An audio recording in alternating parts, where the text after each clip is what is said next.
Hello all, welcome back to PT's Kitchen. Today I am sharing with you all the recipe of banana blossom curry. In Telugu we call it as aritipu kura.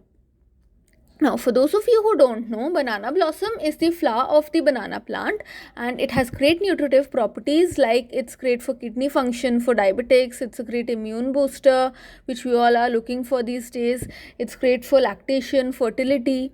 I've listed some articles regarding the benefits of banana flower in the description box and you may feel free to check it out if interested.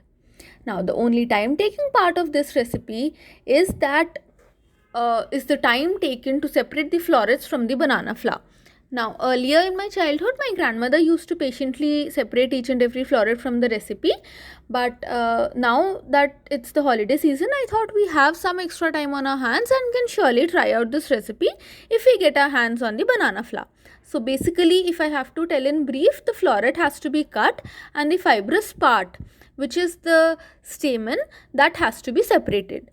If anyone is interested, please post in the comment section and I can do a detailed video on how to clean and cut the banana flower.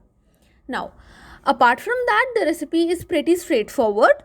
So, the ingredients required for this recipe are a bowl of the banana flour that has been separated, split black gram or urad dal, split Bengal gram or chana dal, mustard seeds, curry leaves, dried red chilies, green chilies, asafoetida, and soaked Bengal gram or chana dal.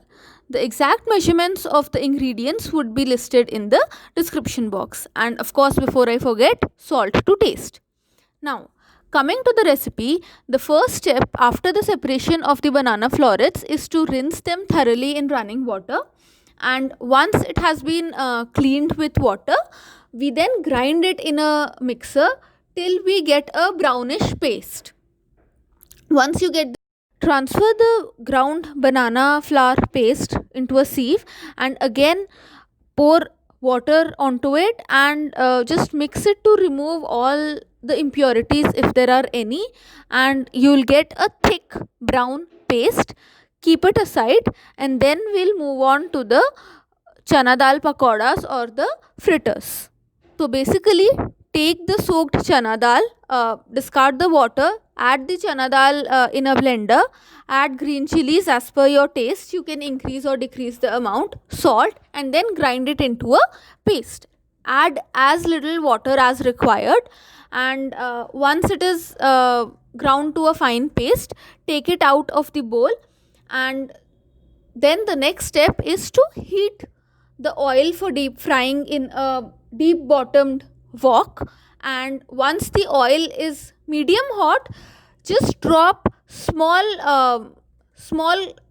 balls of the batter into the hot oil and fry them till it is golden brown.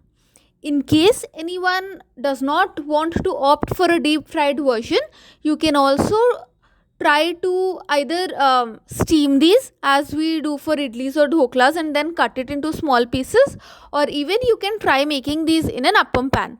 I haven't tried these myself, but I'm guessing that it should taste just as fine. Now, so the next step is to fry these moong dal pakoras till they are golden brown and then drain it on an absorbent paper. Next, we come to the paste that we had prepared. So again, in another kadhai or wok, heat about 2 to 3 tablespoons of oil and then add the ingredients for the tempering, that is the mustard seeds, the chana dal, the Bengal gram, red chilies, salt, and then add the paste of the banana florets that we had prepared, and then just stir it for a minute or two, and then add the curry leaves and salt to taste, and then cover it and let it cook for about 5 to 7 minutes, and you'll see that it starts becoming a little dry.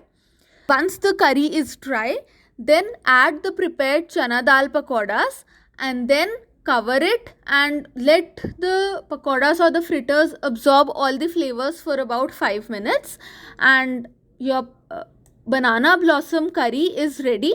You can have it either with hot fulkas, or it tastes very good with steamed rice with a tablespoon of ghee on top. So I would urge all of you to try out this recipe at least once if you could get your hands on banana blossom, and do let me know how this recipe was. And until then, do like, share and subscribe to my channel, and I'll be back with yet another interesting recipe. Thanks and bye.